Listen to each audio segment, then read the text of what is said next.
오늘 제가 소개할 사건은 종종 있는 사건인데요. 다른 데서 하다가 기각을 받으신 거예요. 이분은 의정부에서 기각을 받으셨는데 배우자분이 전세금도 있었고 오피스텔도 2개 있었거든요. 물론 오피스텔은 연끌 투자한 거라서 순자산 가치가 크진 않았지만, 그리고 본인 채무가 1억 2천이 있었는데 그 채무의 발생 원인도 주식 탕진이었거든요. 자기가 가지고 있는 전세금을 배우자한테 넘겨줘서 배우자의 재산이 형성된 부분이 있기 때문에 요 넘겨준 이 행위도 문제가 됐던 거죠. 그리고 이분은 재산 가치에 주식이 상당량이 있었는데 그 주식들이 거래 정지가 됐던 거죠. 좀 이상한 주식을 사가지고 거래 정지 관리 종목이 지정되신 거죠. 이런 사태에서 다시 재신청을 해서 뭔가 해결을 좀 할 수 있지 않을까, 그렇게 상담하러 오셨던 거죠. 첫 번째는 기각 맞고 재신청이 가능한가. 일단 여러분이 전국의 어떤 법원이든 간에 기각을 받고 그 다음에 다시 재신청을 하면 이전 사건 자료를 제출을 하셔야 되거든요. 그러니까 법원을 속일 수가 없는 거예요. 예를 들어 이전 사건의 청산 가치 문제 때문에 안 된 건지, 소득 증빙이 안 된 건지,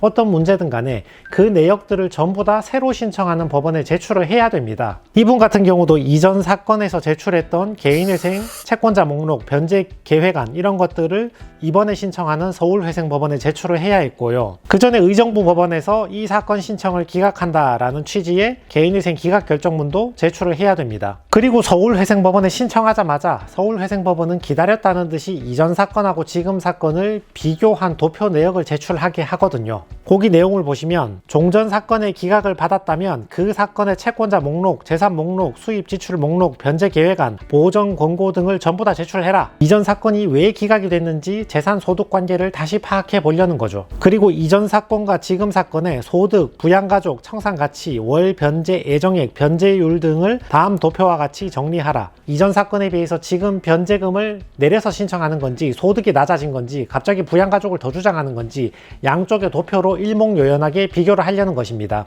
그래서 무리한 주장이 있거나 이상이 있으면 기각을 시키거나 다시 한번 보정을 내리려는 거죠. 두 번째 문제는 이제 와서 서울에 신청하는 게 가능할까? 사람에 따라서는 지역별로 자기한테 유리한 법원이 따로 있으니까 나한테 유리한 법원에 신청하는데 다른 동네에서 기각 맞고 이제 와서 이 동네에 산다고 뒤늦게 주장하면서 신청을 해도 되는가? 이분 같은 경우는 서울에 있는 어머니 집에 무상거주한다 이런 식으로 무상거주 확인서를 제출을 했거든요. 그게 보시는 채무자님들은 너무 티나지 않나 이렇게 고민을 하시는데, 이제 와서든 옛날부터든 그게 중요한 게 아니라 실질 관계가 있느냐, 그게 중요합니다. 실제로 서울에 살면서 또는 실제로 서울에 취업을 해서 그러고 신청하면 서울에서 받아주는 것이고, 이전 동네에서 기각 맞았다고 가짜 주소 한 개 만들어내거나 가짜 직장 한 개 만들어내서 신청하면 그러면 안 받아주는 거죠. 세 번째는 청산가치 제외의 문제거든요. 배우자 재산의 2분의 1이나 내가 주식코인 탕진한 내역들은 의정부 법원에서는 청산가치에 반영이 되잖아요. 근데 이분은 서울에 재신청했는데 청산가치 2,100만원, 이분이 가지고 있는 약간의 소액의 재산이 있었거든요. 그것만 반영이 되었지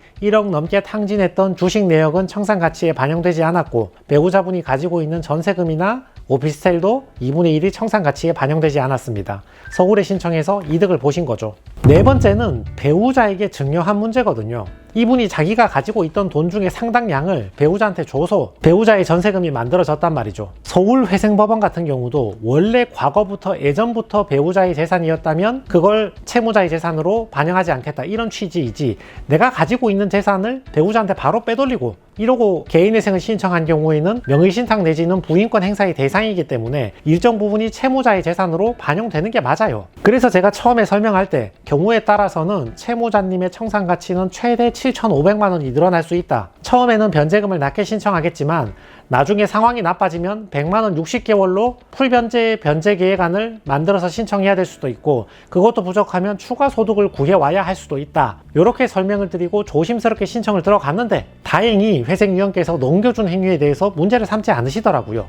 이건 사실 냉정히 말하면 청산가치 일부 반영해도 뭐 할 말은 없는 상황인데, 아무튼 이분은 운도 좋았습니다. 이미 배우자한테 다 넘어간 재산이니까 이분한테 일부 청산가치 반영도 없이 배우자 전세금도 다 빼버리고 개인회생을 통과하게 된 거죠. 그래서 100만원 곱하기 60개월 또는 그 이상 변제해야 될 수도 있다고 시작했던 사건인데 40만원 곱하기 60개월 총 2,400만원 변제하는 걸로 결정을 받았습니다. 운이 좋았죠. 근데 여기서 알 수 있듯이 36이 아니라 60개월이 나왔잖아요. 이걸 볼 때에는 회생위원께서도 배우자한테 넘겨준 문제에 대해서 뭔가 문제의식을 갖고 계시진 않았나, 됩니다. 다만 월급이 190만 원 밖에 안 되고 밑에 부양 자녀가 하나 있으니까 2인 생계비는 안 돼도 1인 생계비 명목으로 150을 뺐거든요. 그러면 월 40밖에 변제를 못 하잖아요. 그러니까 더 이상 청산 가치를 반영하지 않고 그냥 60개월 조건으로 통과해라 이렇게 된 게 아닌가 싶은데, 아무튼 처음에 각오했던 변제금의 3분의 1 정도만 내는 걸로 결론이 났으니까 굉장히 혜택을 많이 보신 거죠. 전체 채무액 1억 1,500만 원 중에서 2,400만 원 변제하고 나머지 탕감입니다. 다섯 번째는 거래 정지 주식의 문제거든요. 주식 투자하다 보면